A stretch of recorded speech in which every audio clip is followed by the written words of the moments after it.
ایک لائن ہم نے نہیں پکڑی، بار بار ہم لائنیں چینج کرتے رہے اپنی، آج کچھ کہا کل کچھ کہا، اگر کوئی اسٹیپ لے بھی رہا ہے تو اس کو بھی تنقید کا نشانہ بنایا جاتا رہا. تو اس لیے ہم حالات یہاں تک لے کر آئے ہیں گو کہ اب جس طرح سے وزیر اعظم بھی کہہ رہے ہیں اور وزراء بھی کہہ رہے ہیں کہ حالات ٹھیک نہیں ہیں، بے شک حالات ٹھیک نہیں ہیں اور عوام اس کو سنجیدہ نہیں لے رہے ہیں.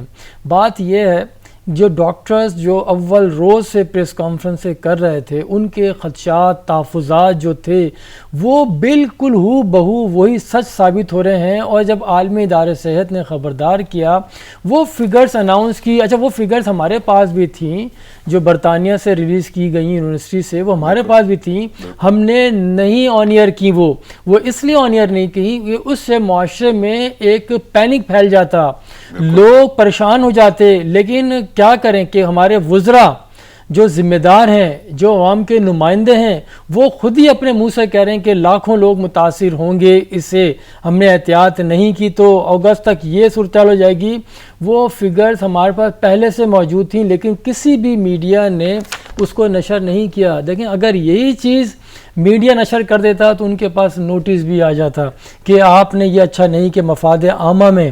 تو اور جب وزراء اپنے منہ سے کہہ رہے ہیں کہ معاشرے میں جو پینک وہ خود پھیلا رہے ہیں تو ایسے اس کا کیا کیا جائے گا کہ آپ جب وزیر کہہ رہے ہیں ذمہ دار شخصیت جو حکومت کی ترجمانی ان کے پاس اچھے خاصے تو جب وہ اپنے منہ سے کہہ رہے ہیں کہ لاکھوں لوگ متاثر ہوں گے تو عوام کا پھر کیا حال ہوگا، عوام کا کیا حشر ہوگا کہ وہ پھر پینک نہیں پھیلے گی، ہاسپٹل پہ رش نہیں بڑھے گا جو اب آپ کر رہے ہیں. سب سے اہم بات تو یہ ہے کہ وہ جو خوف ہے نا وہ پینیٹریٹ کر رہا ہے قوم میں کہ اتنا عرصہ گزر گیا اس میں کوئی ایسی صورتحال نہیں تھی کہ آپ اس کی سنگینی بیان کرتے، اس کے وجوہات بیان کرتے، اس کی گمبھیر صورتحال کو. یہ بالکل یہ چلتی رہے گی، اول روز سے یہی باتیں ہو رہی ہیں. لیکن ہمیں اب آگے کی طرف بڑھنا پڑے گا کیونکہ اس سے موت کا خوف اس میں کوئی شک نہیں ہے کہ ہر کسی سر پہ منڈلا رہا ہے.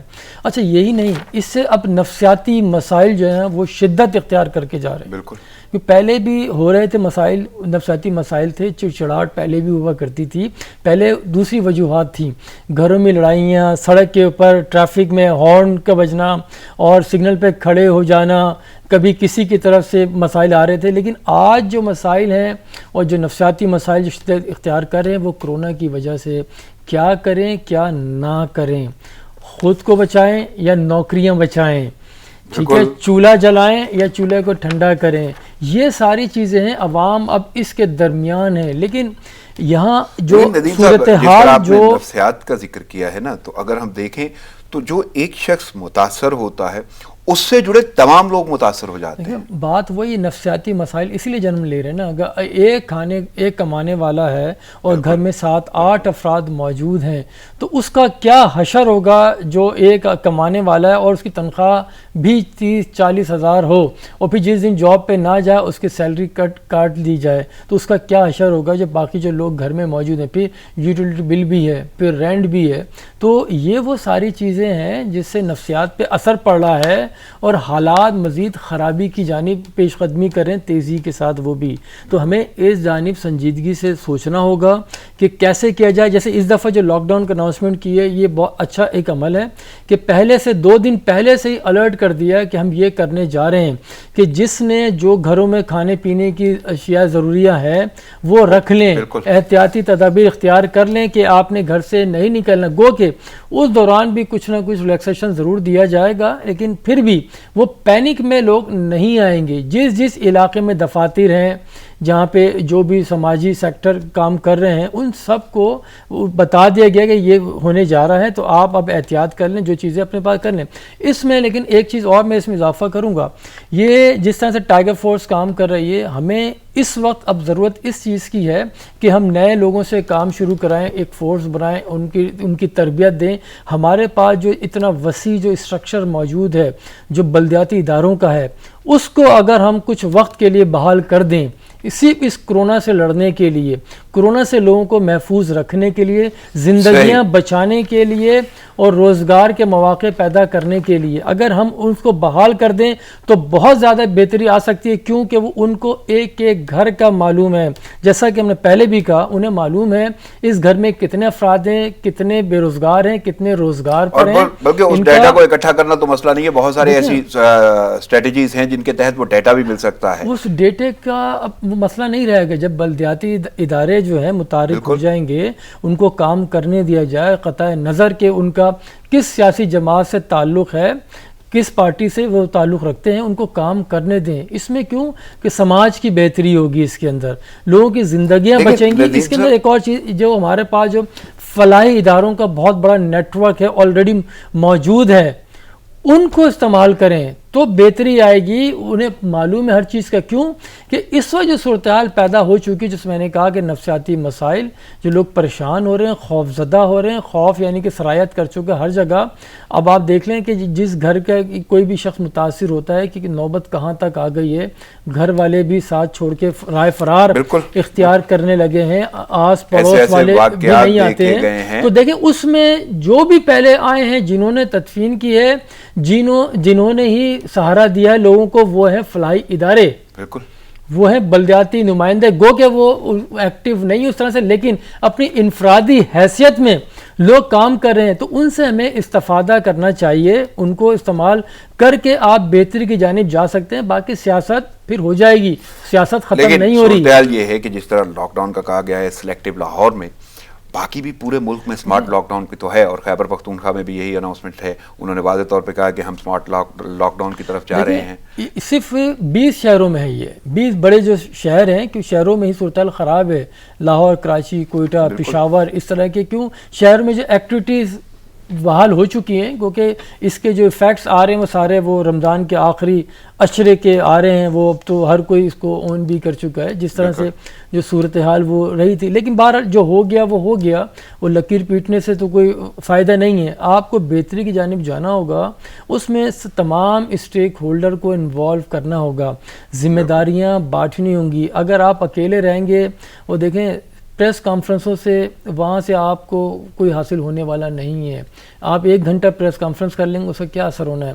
اثر وہ ہوگا کہ جو زمین پہ لوگ موجود ہیں, وہ لوگوں کے ساتھ جن کے روابط ہیں, تعلقات ہیں, وہ بہتری کی جانب لے آ سکتے ہیں, لوگوں کو آمادہ کر سکتے ہیں کہ آپ احتیاطی تدابیر اختیار کریں, آپ کے جو مسئلے مسائل ہیں ہمیں بتائیں, کوشش کریں گے کہ اس کو حل کیا جائے, تبھی آپ بہتری کی جانب جا سکتے ہیں. ادروائز ایسا نہیں ہوگا. کیوں دیکھیں یہی لاک ڈاؤن کا عالمی ادارے صحت نے کہا تھا کہ لاک ڈاؤن آپ کو کرنا پڑے گا 15 دن کا. انہوں نے یہی کہا تھا, آف اینڈ آن آپ نے جانا پڑے گا, 15 دن کریں پھر ایز کریں.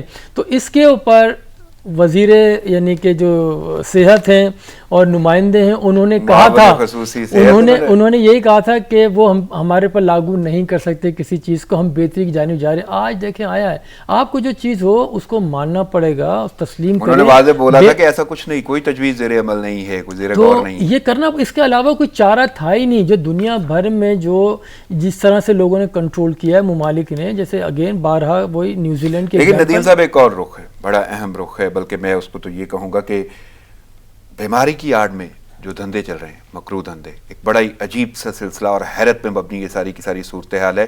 وہ جذبات کے حوالے سے کہہ لیں, حصوں کے حوالے سے کہہ لیں, جو مرضی اس کو نام دیں آپ, لیکن جو شخص کورونا سے صحت یاب ہو گیا, اس کا پلازما استعمال ہو سکتا ہے اور کسی دوسرے کی جان بچ سکتی ہے. اب ایک طرف تو لیاقت شعبانی ہیں, بلوچستان کے ترجمان ہیں حکومت کے, انہوں نے اپیل کی لوگوں سے کہ وہ اپنا پلازما عطیہ کریں. لیکن اوورال جو زبان زد عام جو صورتحال نظر آ رہی ہے, وہ پلازما کو بیچنے کا ایک مکروہ اور گھناؤنا دھندا شروع کر دیا گیا ہے. آپ دیکھیں نا, لوگ آخری وقت تک جو ہے نا ہٹس کو نہیں چھوڑ رہے. یہ کسی کو نہیں معلوم کہ کب کیا ہو جائے کس کے ساتھ. بالکل. اور یہ نہ نظر آ رہا ہے, نہ اس کو چھوا جا سکتا ہے. یہ کورونا کو نہیں معلوم کہ کہاں سے گزرے اور کس کو لگ جائے اور کس کو لپیٹ میں لے کے اپنے ساتھ ہی لے جائے, یہ پرواز کر جائے. اس کے باوجود جو لوگ جو زندگیاں بچانے کے لیے جو کچھ کر سکتے ہیں, وہ بھی برائے فروخت کا بورڈ لگا کے وہ نکل آئے ہیں. لاکھوں روپے اس سے بٹور رہے ہیں. دیکھیں ایک ہماری بحیثیت اس کو قوم بولیں یا کیا کہا جائے کہ ہمارا ایک وتیرہ ہو گیا ہے کہ کوئی موقع نہ چھوڑا جائے جس میں اپنے آپ کو بیچا نہ جائے. ہر سطح پہ وہ کوئی بھی ہو, کہیں بھی بیٹھا ہو, ہر کوئی اپنے دام لے رہا ہے. اس کو معلوم ہے کہ اس وقت کیا صورتحال ہو رہی ہے, افراتفری کا عالم ہے یہ, کہ موت سروں پہ منڈلا رہی ہے, لیکن وہ پھر بھی لوگوں کی جان بچانے کے لیے پیسے لے رہا ہے. ٹھیک ہے کہ پیسے دیں, منہ مانگے پیسے وہ لینے کے لیے تیار بیٹھا ہوا ہے. اسے نہیں معلوم کہ آگے کا اگلا وقت کیا ہے. گو کہ صورتحال یہ ہے کہ آپ صبح کسی سے ملیں اور شام کو اطلاع آ جاتی ہے کہ وہ نہیں ہے. کہ ایسی صورتحال میں بھی لوگوں کو ہوش نہیں ہے, وہ صرف کمائی میں لگے میں کہاں لے کے جائیں گے. آپ کے پاس کسی بھی قسم کا خزانہ ہو تب بھی آپ نے خالی ہی جانا ہے, کچھ بھی نہیں رہنا ہے. تو یہاں اس صحت سے جڑی ہر چیز میں, ہر سطح پہ, وہ چھوٹا طبقہ ہو یا بڑا طبقہ ہو, پالیسی ساز ہوں یا نیچے ان کے نمائندے ہوں, سب اپنے اپنے دام لگا رہے ہیں, سب اپنی اپنی حیثیت کے مطابق اپنا حصہ نکال رہے ہیں. تو اسی لیے دیکھیں نا, یہ ہمیشہ میں نے بارہا کہا ہے کہ اوپر سے ہی چیزیں نیچے آتی ہیں, ایسا نہیں ہوتا کہ نیچے سے اوپر چیزیں جاتی ہیں. تو ہر کوئی دیکھ رہا ہے اس وقت جو صورتحال ہے اسپتالوں کی ہو. ندیم صاحب بڑے باریک نکتے ہیں. خوف کا عنصر لیکن بیماری کا لوگوں کے اندر پایا جاتا ہے. انہیں اپنی موت کا بھی ہے, دوسروں کے بارے میں بھی سوچ رہے ہیں, گھر کے افراد کے بارے میں بھی سوچ رہے ہیں, لیکن دوسری جانب خوف خدا کا کوئی کانسیپٹ. دیکھیں نا, خوف خدا کا کانسیپٹ کہاں سے ہوگا. وہ یہی چاہ رہے ہیں کہ ہم دائمی طور پہ شاید یہیں رہنا, ہم نے وہ کسی کا نہیں پتہ, اگلے لمحے کا نہیں پتہ, اور منصوبہ بندی جو ہماری وہ صدیوں کی ہے, نہیں معلوم کہ کل کیا ہوگا, اس کے باوجود بیچ رہے ہیں. میں نے کہا نا کہ ہر سطح پر ہے یہ, ایسی بات نہیں ہے. یہ صرف جو پلازما بیچ رہا ہے, جو موت کے منہ سے واپس آیا ہے.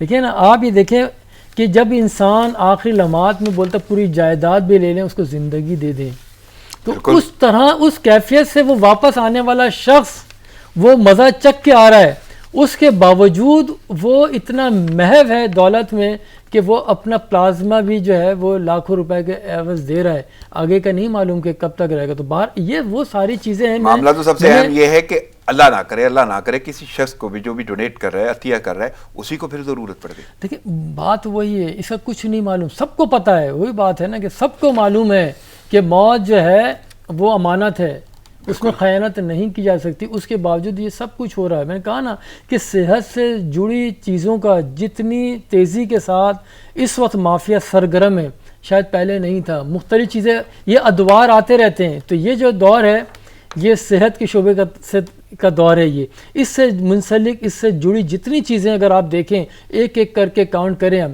جب سوشل میڈیا پہ کوئی چیز آئی یا ڈاکٹرز نے مشورہ دیا کہ کوئی وہ فلانی ٹیبلٹ آپ لے لیں یا فلانا سیرپ لے لیں یا وٹامن لے لیں, اس کے بعد آپ میڈیکل سٹورز کے اوپر جائیں, آپ کو کچھ نہیں ملے گا.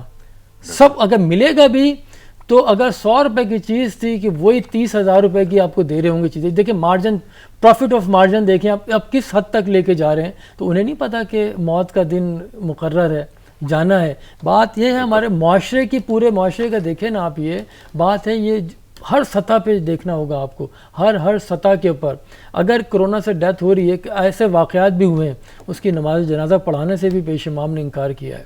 تو جب یہ نوبت آ جائے, پستی کا یہ عالم ہو سوسائٹی کا, تو آپ اندازہ لگا لیں پھر کیا ہوگا. پھر سیاستدانوں کو برا بھلا کیوں کہتے ہیں ان کے, جنہوں نے بڑے ہی باریک پہلو ہیں. یعنی میں لفظ اس لیے استعمال کر رہا ہوں, نماز جنازہ تو بات کی بات ہے, لوگ غسل سے انکار کر رہے ہیں. صورتحال ہی ایسی ہے کہ وہ, لیکن ایسے میں ایسے بھی لوگ ہیں کچھ کہ اپنی خود یعنی کہ پیشکش کر رہے ہیں, خود جا رہے ہیں. بالکل دیکھیں رضاکارانہ طور پہ خود جا رہے ہیں. تو ایسے بھی معاشرے ایسے ہی لوگوں سے قائم ہیں. بالکل یہی لوگ زندگی کی علامت ہیں. ایسی بات نہیں, اس سفوکیشن کے ماحول میں ایسے لوگ ہیں جو آپ کو زندگی کی امنگ دے رہے ہیں, زندگی کی رمق دے رہے ہیں. بالکل, اور یہی جو کسی حد تک لٹیرے ہیں زندگی کا وہ لوٹنے ہیں, میں دیکھیں باعث ہیں. تو یہی لوگ ہیں. زندگی دیکھیں نا صرف لینے کا دینے کا نام ہے اصل میں تو. اور اصل معاملہ تو یہی ہے کہ ایسے بحران میں ہی قوموں کا پتہ چلتا ہے اور ان لوگوں کا پتہ ایسے ہی لوگوں کو پتہ چلتا ہے نا. دیکھیں یہ تفریق ہو رہی, سارا پتہ چل رہا ہے کہ کون اچھا ہے کون برا ہے, کس اس وقت میں کون ساتھ کھڑا ہے, کون سے پیسے بنانے میں لگا ہوا ہے. بالکل. ہر سطح پہ دیکھیں نا, یہ بھی ایک مافیا ہی, یہ نئی مافیا آ گئی, یہ پلازما مافیا. اب اس کو دیکھیں نا, یہ نئی مافیا آ گئی نا. اگر دیکھیں آپ جتنے مافیاز ہیں جو بڑے بڑے, ان مافیاز کے خلاف اگر آپ کارروائی کر دیتے تو یہ نوبت یہاں تک نہیں آتی. پستی کا عالم یہ نہیں ہوتا آج, جو آج ہم جہاں کھڑے ہیں.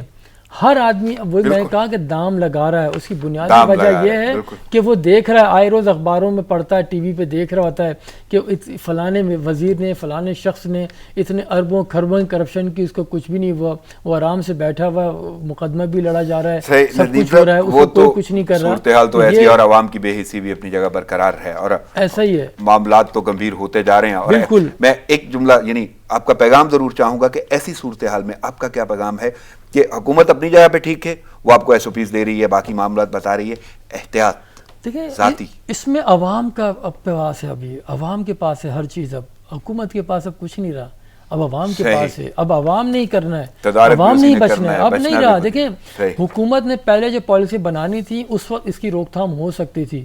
اب جو روک تھام ہونی ہے وہ عوام نے خود ہی کرنی. عوام کو خود ہی اپنے آپ کو ہی بچانا ہے, اپنی فیملی کو بھی, اپنے معاشرے کو بھی.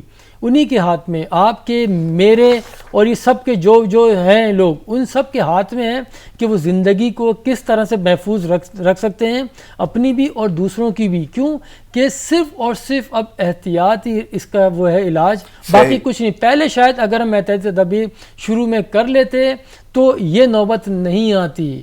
یہی وجہ ہے کہ ڈاکٹرز کو ابھی بھی وقت ہے کہ ڈاکٹرز کو لائیں, بنسبت اس کے کہ وزراء کی پریس کانفرنس کرائیں. ہم ہر شہر کے جو اس ماہر ڈاکٹرز ہیں ان کو بٹھائیں, ان کی بات میں دیکھیں اثر بھی ہوگا. ضمناً سوال یہ ہے کہ حکومت کو پھر آپ کہاں دیکھ رہے ہیں؟ یعنی ابھی تک کوئی اسٹریٹجی یا جتنا ہم نے دورانیہ گزارا اس میں کسی حد تک وہ اسٹریٹجی نہیں بن پائی. اگر کچھ آپ نے کیا تو امپلیمنٹ نہیں کرا پائے, اور اب تو عوام پہ ہی آ گیا سب کچھ. تو حکومت کہاں دیکھیں حکومت اپنی سطح پہ اب جو انہیں کرنا ہے وہ کر رہی ہے, اور یہ lockdown, smart lockdown وہ کر رہے ہیں. جیسے پہلے کہا تھا ہم نہیں کریں گے, لیکن کرنا پڑ گیا, مجبوری ہے. بہرحال یہ تو اقدامات حکومت کی طرف سے ہو رہے ہیں, پہلے بھی ہوئے تھے, ان کا بھی لاک ڈاؤن کا نتیجہ ہم نے دیکھا کہ کیا تھا, کیا رہا اس کا. لیکن بہرحال 100% اب جو ہے وہ عوام کے ہاتھ میں ہے. وہ جس طرح سے چاہیں اپنی زندگی کو خطرے میں بھی ڈال سکتے ہیں, اسے اس خطرے سے محفوظ بھی رکھ سکتے ہیں آنے والے دنوں کے لیے. تھوڑی سی احتیاط کر لیں, زندگی پھر اسی طرح سے رواں دواں ہو سکتی ہے. ایسی بات نہیں ہے. ندیم صاحب لیکن معمولات زندگی تو چل رہے ہیں. ہم نے دیکھا وفاق نے بجٹ پیش کیا, اور اب کل پنجاب نے بجٹ پیش کیا. پنجاب پاکستان کا سب سے بڑا صوبہ آبادی کے حوالے سے بڑی اہمیت کا حامل تھا. یہ بجٹ 240 ارب کا بجٹ تھا, اور اس میں بھی ٹیکس فری کے حوالے سے پیش کیا گیا. ان کا کہنا ہے اسی کے نام پہ ہے, لیکن تنخواہیں اور پینشن وہاں پہ بھی نہیں بڑھی. باقی ٹیکسز میں کمی ضرور ہے, لیکن سرکاری ملازمین, یہ معمولات, اس کے علاوہ اگر ہم شادی ہالز, ہوٹلز, میڈیکل, تعمیراتی, تفریحی شعبوں کے لیے ٹیکس میں کمی ہے. یعنی کیسے دیکھ رہے ہیں اس بجٹ کو بھی, پنجاب کے بجٹ کو؟ دیکھیں غیر معمولی حالات میں یہ وہی معمول کا ہی بجٹ ہے, جس طرح سے بجٹ آتے رہے سارا, اور وہی عوام دوست یعنی حالات غیر معمولی ہیں. آپ کا جملہ بڑا قابل غور ہے, غیر معمولی حالات میں معمول کا بجٹ وہی عوام دوست بجٹ ہے جو ہم دیکھتے آ رہے ہیں, سنتے آ رہے ہیں. کبھی ایسا نہیں ہوا پاکستانی تاریخ میں کہ کسی بھی گورنمنٹ نے اس جو بجٹ پیش کیا ہو اس کو عوام دوست بجٹ نہ کہا. ہمیشہ سے یہی رہا ہے. تو میں اسی لیے کہہ رہا ہوں کہ غیر معمولی حالات میں معمول کا ہی بجٹ ہے, وہ وفاق کا ہو یا صوبوں کا ہو, جس بھی صوبے کا آئے گا وہ عوام دوست بجٹ ہی ہوگا. کیوں کہ ماضی میں بھی یہی رہا ہے, جو بھی حکومت ہوتی ہے وہ ہمیشہ عوام دوست ہوتی ہے.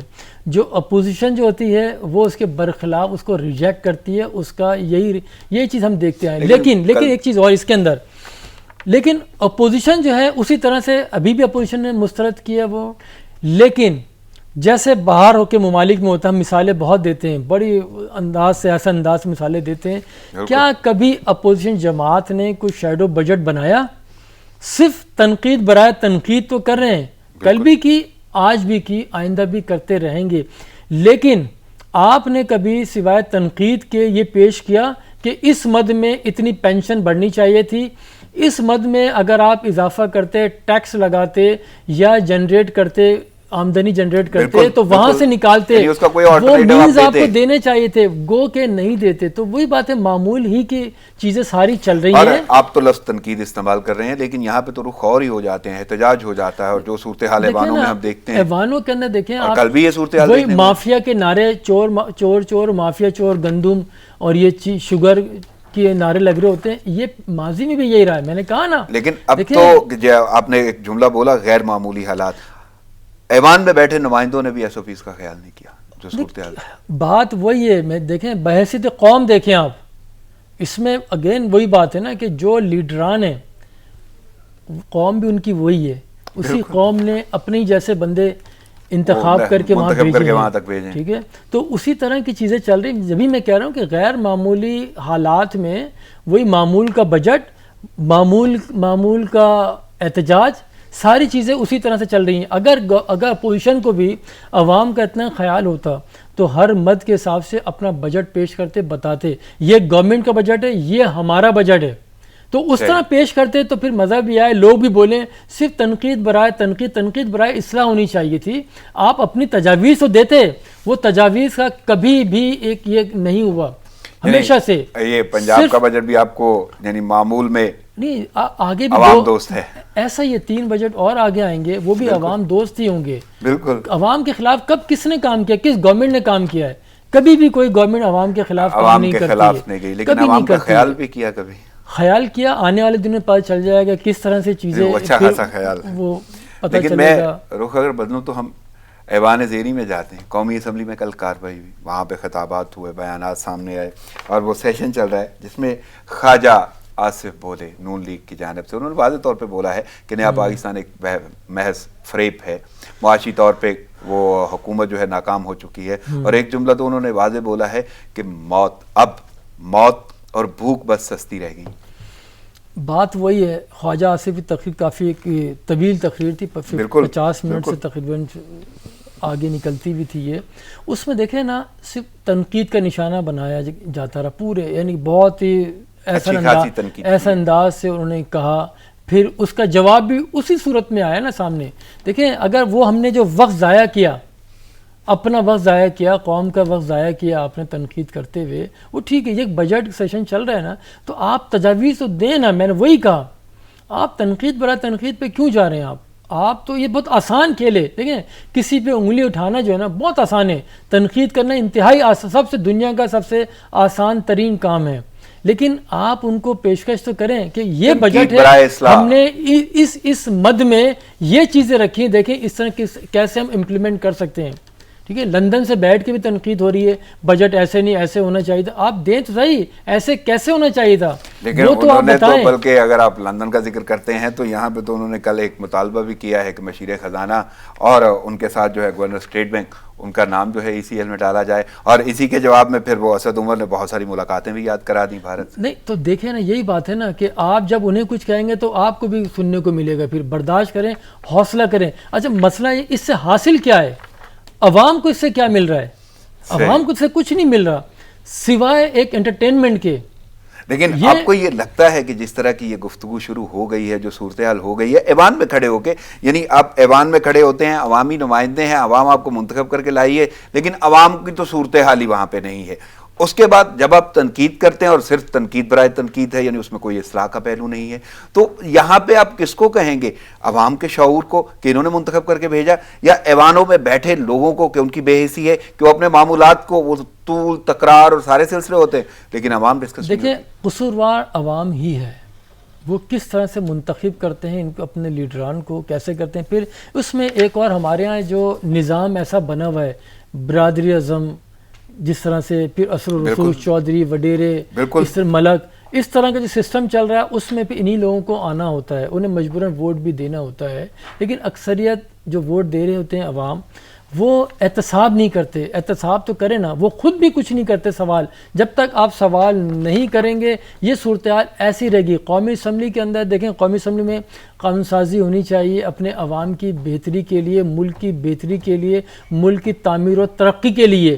یہاں جتنی بھی بحث و مباحثہ ہوتا ہے اس میں آپ دیکھیں ایک چیز کبھی عوام کے مفاد میں ہو, ہاں اس کو ضرور وہ کرتے ہیں جب اپنی تنخواہیں بڑھانی ہو, ٹھیک ہے, اپنی مراعات میں اضافہ کرنا ہو, وہ تمام اپوزیشن کے ہوں یا ٹریزی بینچز کے. رائے میں کبھی یہ روش بدلتی ہوئی نظر آتی ہے؟ بظاہر ایسا نظر نہیں آتا. یہ صرف اسی صورت کے سوال اٹھائے جائیں گے. سوال جب تک نہیں اٹھائے جائیں گے تو یہی صورتحال رہے گی. یہ تنقید برائے تنقید کا معاملہ. قوم میں کوئی ایسا شعور پنپتا نظر آ رہا ہے؟ بظاہر نہیں, کیونکہ ان کی ڈویژن اتنی کر دی گئی ہے اور وہ خود بھی شاید میرے خیال میں نہیں چاہتے. وہ بولتے خود اسی میں خوش ہیں کہ مہنگائی بڑھتی رہے, وہ چیزیں اسی طرح سے خریدتے رہیں گے, بس انہیں کوئی کچھ نہ کہے, انہیں کچھ نہ کہ وہ جو مرضی کرتے رہیں. جب اوپر یہ صورتحال ہے تو نیچے بھی یہی صورتحال ہے. جب آپ ٹھیک نہیں ہوں گے تو نیچے لوگوں سے کیسے توقع کر سکتے ہیں؟ جب آپ کام خود نہیں کریں گے تو نیچے والے بھی نہیں کریں گے. کیوں آپ نہیں کر رہے؟ آپ نے اپنی مثال قائم کرنی ہے نا. تو نیچے لوگوں کا قصور اسی طرح سے ہے. وہ جب تک ان سے سوال نہیں کریں گے یہ اسی طرح سے چیزیں اسمبلی کے اندر ہوتی رہیں گی. وقت اپنا بھی ضائع کریں گے, قوم کا بھی اور ملک کا بھی وقت ضائع کرتے رہیں گے. لیکن کل کیونکہ جو سیشن چل رہا ہے اس میں ایک مکالمہ بھی ہوتا رہا خواجہ آصف کا ان کے ساتھ, اسپیکر قومی اسمبلی, اور انہوں نے بعد ایک جملہ بولا, مڈل کلاس آدمی ہوں, پارٹی نے مجھے اسپیکر بنایا ہے. لیکن عوام کے ذہنوں میں ایک سوال تو آتا ہے نا, کیا واقعی قومی عہدوں پر آنے کے لیے کچھ لین دین کا کانسیپٹ؟ دیکھیں یہ ساری چیزیں ایک لقمہ انہوں نے اس میں دیا ہے اپنی پارٹی کے اس سے, تو یہ صورتحال چلتی رہے گی. جب تو عوام کو اپنا رویہ بدلنا ہوگا, ان کو احتساب کا عمل یاد دلانا ہوگا. صرف یہ نہیں کہ ووٹ کے لیے گھروں پہ آ جائیں اس کے بعد کوئی ان کو دیکھے ہی نہیں. جو سول ادارے ہیں یہ دیکھیں نا, ان کے نمائندے ہیں, کر کیا رہے ہیں. یہ غیر معمولی حالات کے اندر عوام کی داد رسی کے لیے کس نے کیا کیا؟ صرف اپنی بحث کر رہے ہیں. آپ دیکھیں اپوزیشن والے ہوں یا گورنمنٹ والے ہوں, صرف اپنے ایک دوسرے پہ الزامات لگا رہے ہیں اپنے آپ کو بری ذمہ قرار دینے کے لیے. اور دیکھیں کس ٹھاٹ سے تقریریں ہو رہی ہوتی ہیں. آپ ہی دیکھیں لہک لہک کے مسکرا کے تنقید ایک دوسرے کے اوپر کی جا رہی ہوتی ہے. کبھی پیپر کے اشارے کیے جاتے ہیں, کبھی انگلیاں اٹھائی جاتی ہیں کہ برداشت کریں. ٹھیک ہے, تو ایسا تھوڑی معاملہ چلتا ہے, ایسے ملک نہیں چلا کرتے ہیں. عوام کا کیا حال ہے, موت جو ہے منڈلا رہی ہے اور آپ اسمبلی کے اندر صرف ایک دوسرے کی کرپشن کی باتیں کر رہے ہیں.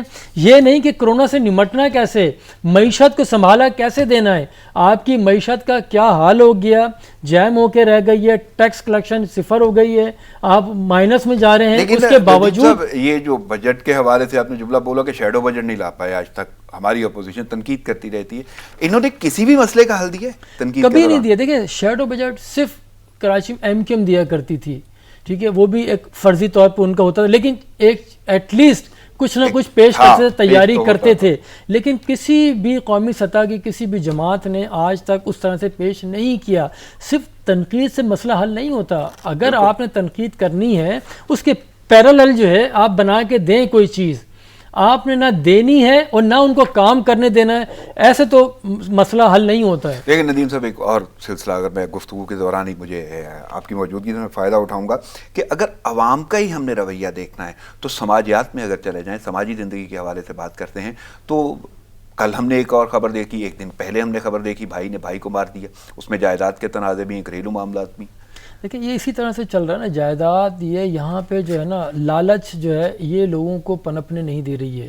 ایک دوسرے کو کیا ہوتا ہے, اس طرح کے واقعات اکثر ہوتے ہیں جائیداد پہ قبضے کے لیے, اس کو رنگ کچھ اور بھی دے دیا جاتا ہے. ایون بچوں تک کو مار دیا جاتا ہے, ماں بچوں کو مار دیتی ہے جائیداد کے لیے یا کسی رشتہ دار کو پھنسانے کے لیے, پکڑوانے کے لیے. اس طرح کے واقعات ہو رہے ہوتے ہیں. لیکن کیا ہوتا ہے, اس کا حل کیا ہوتا ہے؟ نہ آپ کو جائیداد ملتی ہے, نہ آپ کو رشتہ داری ملتی ہے, الٹا آپ جیل چلے جاتے ہیں, آپ کہیں کہیں رہتے, پورا خاندان تباہ برباد ہو جاتا ہے اس لالچ کی وجہ سے. اور معاشرے کی یہ وہی پستی کا عالم ہے.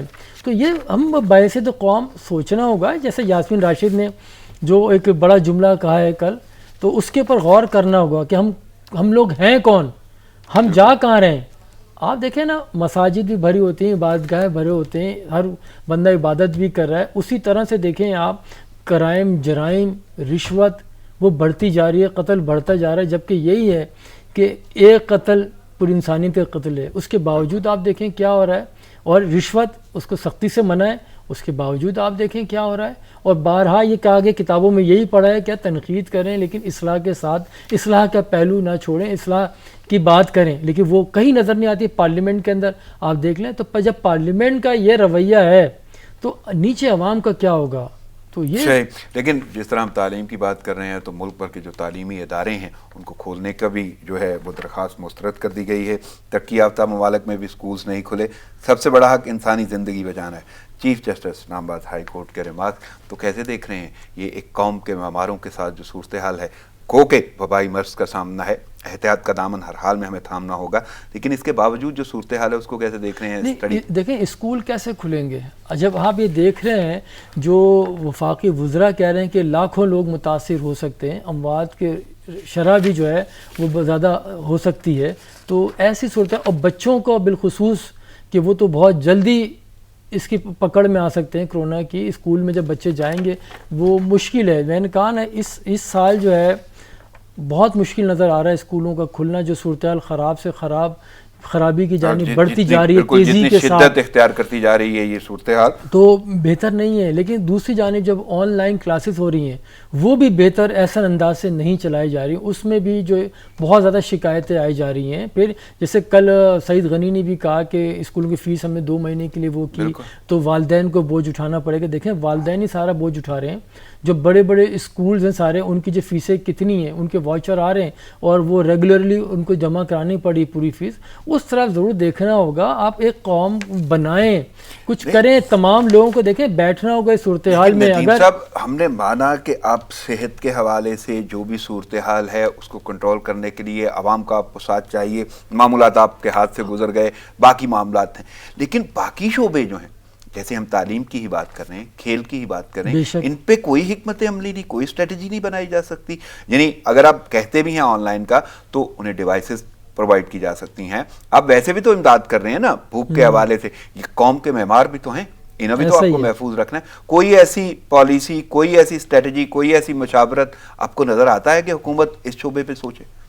دیکھیں پالیسی کا فقدان ہے ہر شعبے میں، ہر قدم پہ. ہر شعبے میں ہم صرف شارٹ ٹرم کی بنیاد پہ دیکھیں، پتہ ہی نہیں چلتا نا کہ کب تک کون ہے، کیا رہے گا. انسرٹینٹی جس طرح سے پھیلی ہوئی ہے ہر سو، یہ تو غیر معمولی حالات ہیں نا. جو معمول کے ہوتے ہیں اس میں بھی یہی ہوتا ہے، بولتے ہیں جتنا وقت ملا اس میں جو کر سکتے ہیں وہ بس اس سے استفادہ کریں اور نکل جائیں آگے. تو ہمارے ہاں یہی اور ایڈ ہاک ازم، جیسے عمران خان بھی بات کرتے رہتے ہیں، ہمارے ہاں زیادہ تر جو لوگ ہیں ڈیلی ویجز پہ لوگ کام کرنے والے ہیں، ان کے گھروں میں فاقے پڑ جائیں گے. بظاہر لگتا اسی طرح سے ہے کہ جو بڑے بڑے اداروں میں جو بیٹھے ہوئے ہیں، یہ جو بڑی سیٹوں پر آئے ہیں تو یا لائے گئے ہیں، ان کا بھی یہی نقطہ نظر معلوم ہوتا ہے کہ وہ بھی ایڈ ہاک کی بنیاد کے اوپر کام کر رہے ہیں. مستقل مزاجی آپ کو کسی شعبے میں نہیں نظر آ رہی ہے. تو یہ سول ادارے جن کا کام ہی عوام کی فلاح و بہبود کے لیے کام کرنا ہے، وہ پالیسیاں نہیں بنا پا رہے. آپ کو پتہ ہونا چاہیے تھا. اب تو کتنے ماہ گزر چکے ہیں، یہ جون بھی جو ہے آپ کا یہ بھی ختم ہو رہا ہے، مڈ ہو چکا ہے. ابھی تک فیب سے لے کے ابھی تک آپ دیکھیں اتنا وقت گزر گیا ہے. آگے کی کیا منصوبہ بندی ہے اس کے لیے کوئی چیز نظر نہیں آ رہی. یہ اس وقت تک نہیں ہوگا کہ تمام شعبوں کے جو ماہرین ہیں ان کے اوپر ایک ایک الگ الگ ٹیم بنائی جائے، تھنک ٹینک بنایا جائے جو سول ادارے ہیں. نہیں تو ندیم صاحب آپ کو یہ، یعنی اگر میں تھوڑا سا مزید آگے چلوں تو ایک اور عدالتی کارروائی ہے. مجھے یہ جاننا ہے کہ یہ بے حسی ہے یا بے بسی ہے. یعنی صورتحال چینی کی ہے، چینی کا آرڈر آ گیا، حکم ہوا 70 روپے کا. ایون کل بھی کاشتکاروں کی درخواست پہ اس کی سماعت تھی تو اس میں جسٹس کہہ رہے تھے کہ انہوں نے پوچھا کہ وہ چینی کا کیا بنا جو کہا گیا تھا 70 روپے. تو ایڈیشنل اٹارنی جنرل جو ان کا جواب تھا، ان کا یہ کہنا ہے کہ خط و کتابت جاری ہے اور مارکیٹ میں 70 روپے کی چینی اویلیبل نہیں ہے. اب آپ دیکھیں جب اتنے بڑے ادارے وہاں پہ اس طرح کے دلائل دیے جا رہے ہیں، آپ اندازہ لگا لیں معاشرے کا کہ کیا ہے، کس طرح سے احکامات پہ عمل درآمد نہیں کیا جا رہا، غیر سنجیدگی کا یہ عالم. تو پھر پستی نہیں کہیں گے تو اس کو کیا کہیں گے؟ وہ جو آپ نے کہا بے بسی اور بے حسی، بالکل ٹھیک ہے، بڑی فائن لائن ہے. بالکل اگر سوچا جائے، بالکل. اگر سوچا جائے ہاں. ٹھیک ہے نا، اگر سوچا جائے تو بڑی فائن لائن ہے اس کے درمیان. تو ہم نہیں نکل پا رہے ہیں، ہم جکڑے ہوئے ہیں، ہم چاہتے ہوئے بھی اس سے علیحدہ اپنے آپ کو نہیں کر پا رہے ہیں، اس سسٹم کو نہیں توڑ پا رہے ہیں، وہ اسٹیٹس کو جو ہے برقرار ہے. جو چیزیں ہوتی ہیں اس کو پائے تکمیل تک نہیں پہنچاتے، آدھے راستے میں چھوڑ دیا جاتا ہے. وہ یہی وجہ ہے جو بگاڑ اس حد تک ہو چکا ہے. کہیں تصحیح کہاں سے کریں گے؟ کہیں سے تو آپ کو کرنی پڑے گی، لیکن وہ نہیں ہو پا رہی ہے. اتنی رکاوٹیں ڈال دی جاتی ہیں کہ جو بظاہر صحیح. لگتا ہے کہ آسان کام ہے، اس کو اتنا ہی مشکل بنا دیا جاتا ہے کہ کوئی سوچ بھی نہ سکے. بالکل، سوچ بھی نہ سکے. اگر آپ سپریم کورٹ میں اس طرح کی چیزیں ہو رہی ہیں کہ جو دلائل دیے جا رہے ہیں، جو جواز عذر پیش کیے جا رہے ہیں، ہائی کورٹ کی کارروائی تھی، لیکن معاملہ یہ ہے کہ عدلیہ میں، یہ عدالتوں میں عدالتی کارروائی ہے، وہاں پہ یہ صورتحال ہے جواز کی، دلائل کی. تو پھر عام زندگی میں کیا حال ہوگا، روزمرہ کے معاملات میں کیا ہوگا؟ صحیح. تو ہمیں سنجیدگی سے ایک اور عدالتی کارروائی ہے سنتھیا ریچی کے حوالے سے، مقدمہ درج کرنے کا حکم ہو گیا ہے، سائبر کرائم ایکٹ کے تحت کارروائی ہوگی، ایف آئی اے کو حکم دیا گیا ہے. اس معاملے کو کیسے دیکھ رہے ہیں؟ بس یہ بھی دیگر معاملات کی طرح چلتا رہے گا. ایک ببل تھا، ایک کس بنیاد پہ وہ ایک دم ببل پھولا تھا، اوپر گیا تھا اور پھر ایک دم ختم ہو گیا. شاید جو مقاصد تھے میرے خیال میں وہ اس طرح سے پورے نہیں ہو سکے، تو اسی لیے اب یہ رک گیا معاملہ، آگے شاید نہ بڑھے. بھارتی ہائی کمیشن کے عملے کی تیز رفتار ڈرائیونگ ہوئی، شہری زخمی ہو گیا گاڑی کی ٹکر سے. اسلام آباد پولیس نے 2 اہلکاروں کو گرفتار کر لیا، اور یہ ساری کی ساری کارروائی ہے. بھارت نے جو اپنا رویہ اپنایا ہے وہ وہی روایتی ہے، اپنی سوچ کے تابع، اس کو سازشی کہیں کوئی بھی کہیں. وہاں پہ بھارت نے وہ روش نہیں بدلی اپنی. پاکستانی سفارتکاروں کو ہراساں کرنے کا سلسلہ شروع کر دیا ہے، اور تعاقب معمول بن گیا، آوازیں کسنا شروع کر دی، خوف و ہراس کی کیفیت. آخر کیسے دیکھ رہے ہیں اس بھارت کی سوچ کو ہر حوالے سے؟ میرے پاس اتنے پہلو ہیں، اگر میں انہیں لمحہ بلمحہ یا ترتیب سے بالترتیب بھی اگر بیان کروں تو ہر ایک میں بھارت کی ایک عجیب سی سوچ، ہٹ دھرمی، مکروہ چہرہ، مکارانہ انداز، سازش، یہ سب کچھ نظر آتا ہے. تو اس معاملے کو کیسے دیکھ رہے ہیں؟ دیکھیے یہ بھی کافی عرصے سے چلا آ رہا ہے. نئی دلی میں جس طرح سے انہوں نے پاکستانی ہائی کمیشن کے جو ملازمین ہیں، جو سفارتی عملہ ہے، جو سفارتی آداب ہیں، اس کی خلاف ورزی کرتے ہوئے کس طرح سے ان کا تعاقب وہاں پہ کیا جاتا ہے. گو کہ ابھی جو لیٹسٹ جو ہوا ہے وہ تو اسلام آباد میں جس طرح سے ان کے ہائی کمیشن کے جو افراد ہیں انہوں نے اس تیز رفتاری کے باعث ایک شہری کو زخمی کیا اور راہ فرار اختیار کرنے کی کوشش کی، لیکن وہ ناکام بنا دی گئی. تو اس کے جواب میں وہاں پھر جا کے وہ تعاقب کرنا شروع کیا، جو گو کہ پہلے بھی کیا تھا. اس طرح سے معاملات کبھی گھیراؤ کر لیا جاتا ہے ہائی کمیشن کا، نہ آنے جانے کی اجازت دی جاتی، تقریبات ملتوی کر دی جاتی ہیں.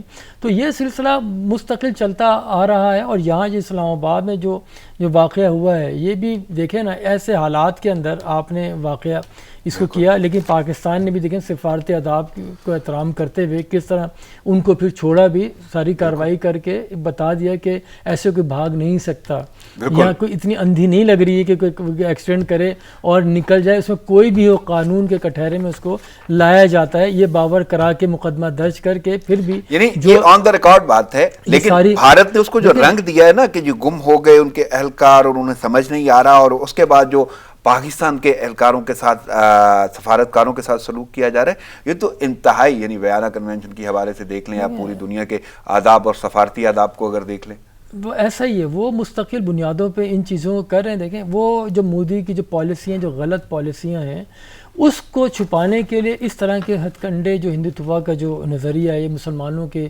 جو خلاف چیزیں کرنا تاکہ ہندوؤں کے اندر جو ہے ایک ہلچل مچائی جائے. وہ جو وہاں کی جو پالیسی ہیں، جو معیشت تباہ برباد کر دی گئی ہے، اس سے نظریں ہٹانے کے لیے اس طرح کے وہ کیے جاتے ہیں. لیکن ابھی راہل گاندھی جو ہے وہ مستقل نریندر مودی کے خلاف وہ باتیں کر رہے ہیں کہ ملک کا کیا اشر کر دیا، غلط پالیسی کی وجہ سے معیشت جو ہے بالکل کا پہیہ جیم ہو کر رہ گیا ہے، اموات حد سے زیادہ بڑھتی جا رہی ہیں. جو لاک ڈاؤن کیا اس کے جو اثرات ہیں وہ آنا شروع ہو گئے ہیں. اس کے باوجود جو ان کا مقامی جو میڈیا ہے, جو قوم پرست انتہا پسند میڈیا ہے, وہ ابھی بھی مودی کے ساتھ کھڑا ہے. دیکھیں راہل گاندھی مسلسل یہ کہہ رہے ہیں کہ یہ مودی جو ہے, جو اپنے آپ کو عالمی لیڈر تصور کرتے ہیں, عالمی لیڈر گردانتے ہیں, جب عالمی رہنماؤں کے ساتھ تصویریں کھنچواتے ہیں, کس طرح سے گرم جوشی سے ملتے ہیں, اور وہ تصاویر جو ہے میڈیا کے اوپر, سوشل میڈیا کے اوپر وائرل کرتے ہیں, وہ اسی میں خوش ہیں کہ میں عالمی لیڈر ہوں. لیکن جو ملک کے اندر جو حالات ہیں کسی عالمی ملک کی طرح کے نہیں ہیں, انتہائی پستی کی جانب وہاں کے سارے حالات و واقعات اس طرف جا رہے ہیں کہ لوگ بھوکوں مر رہے ہیں, وہاں پہ علاج بھی نہیں کیا جا رہا لوگوں کا. بلکہ ندیم صاحب میں تھوڑا سا اگر رخ بدلوں, آپ نے واضح طور پہ بتا دیا کہ راہل گاندھی کیا سوچ رہے ہیں, اور وہ وہاں کی سیاسی قیادت ہے, اور وہ قیادت اچھا خاصے انداز میں ریفلیکٹ کر رہی ہے. لیکن بھارتی وزیر خارجہ نے بیان دیا کہ کشمیری ان کے ساتھ ہیں, اور وہ معاملے کیوں انہوں نے ڈسکس کیے کہ غیر مستقل ممبر سیکورٹی کونسل کے حوالے سے وہ ایک جتن کر رہے ہیں, یا مصروفیت ہے, کوششیں جاری ہیں, ہر حوالے سے وہ اپنے آپ کو بہتر کرنے کی کوشش کر رہے ہیں, اور یہ بیان دے دیا.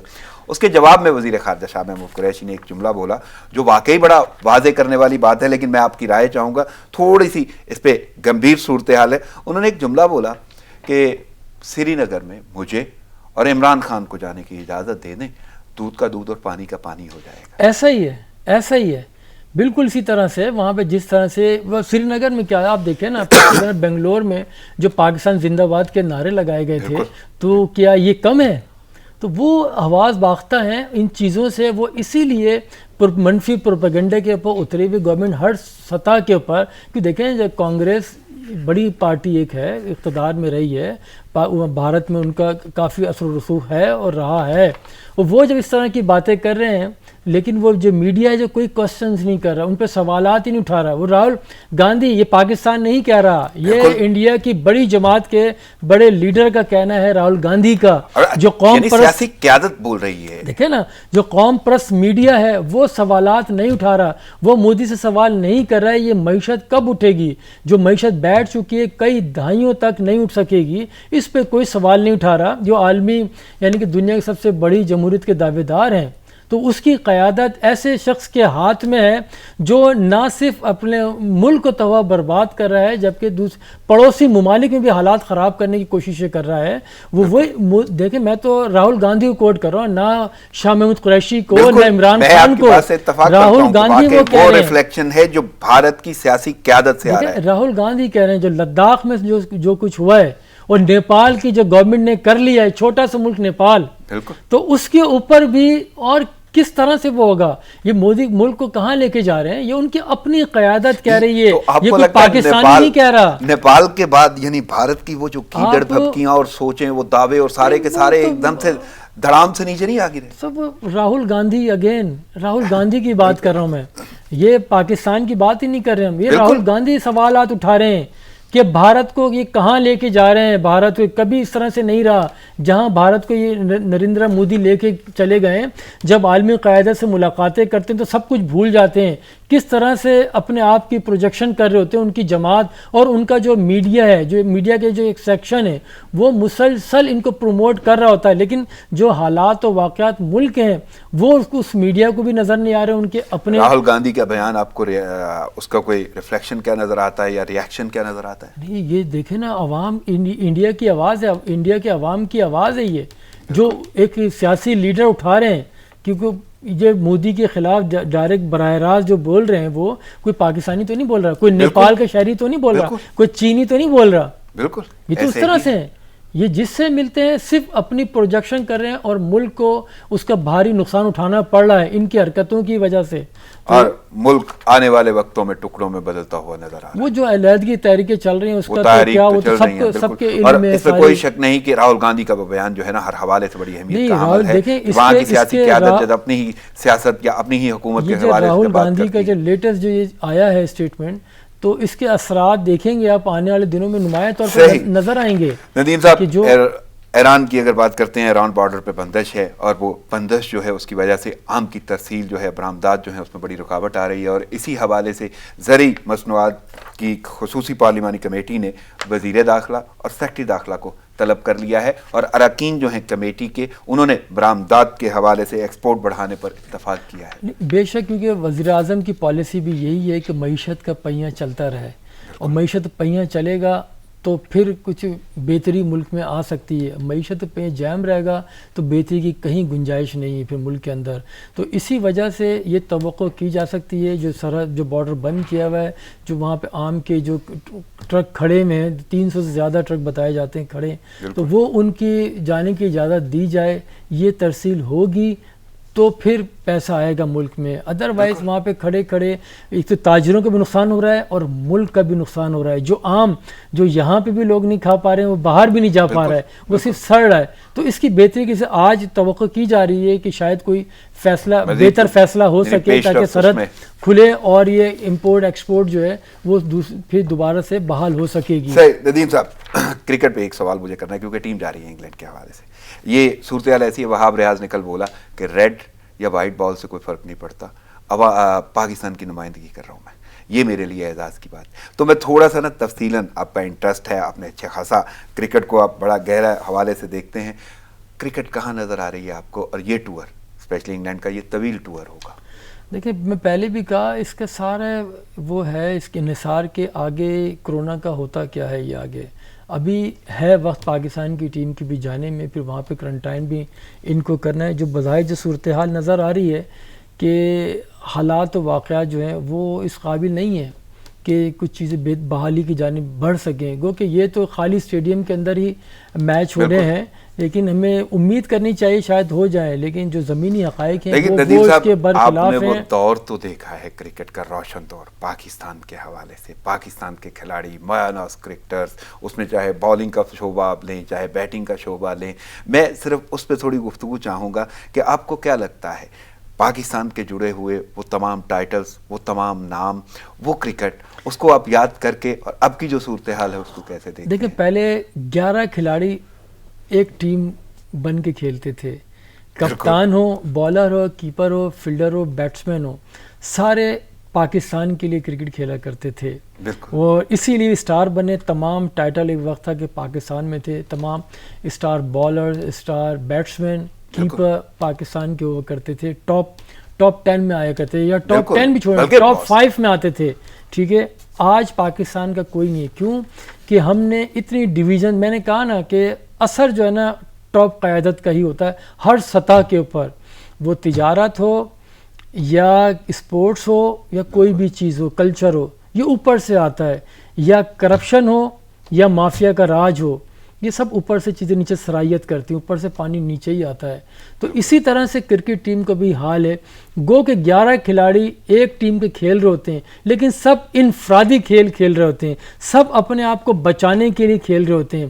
کیوں، کون کس کی پرچی کیا ہے؟ جب ایک ہی طرف آپ سارے اختیارات ٹیم کے اٹھا کے تمام عہدے ایک ہی جگہ رکھ دیں گے تو پھر کیا ہوگا؟ ایک ہی شخص کو اگر سیاہ سفید کا مالک قرار دے دیں گے تو پھر کیا ہوگا؟ جب ٹیم میں سلیکشن کا معیار کچھ اور ہو جائے گا تو پھر اس کے نتائج پھر یہی نظر آئیں گے۔ میں ندیم صاحب، کیونکہ آپ نے وہ پورا دور دیکھا ہے کرکٹ کی بحالی کا بھی اور بلکہ پاکستان کے نام کا، میں چند نام، اگر فضل محمود کی بات کرتے ہیں تو وہ ٹیسٹ کرکٹ میں واضح طور پہ 10-11 وکٹیں لے لیا کرتے تھے، وسیم اکرم کی بات کرتے ہیں تو وہ ہیٹ ٹرک 2 بار وہ کر چکے ہیں، ٹیسٹ کے حوالے سے، ون ڈے کے حوالے سے بڑا نام۔ اگر ہم وقار یونس کی بات کرتے ہیں تو Guinness book of world record کا حصہ رہے وہ، اس میں انہوں نے سب سے زیادہ تیز ترین 100 وکٹیں لیں۔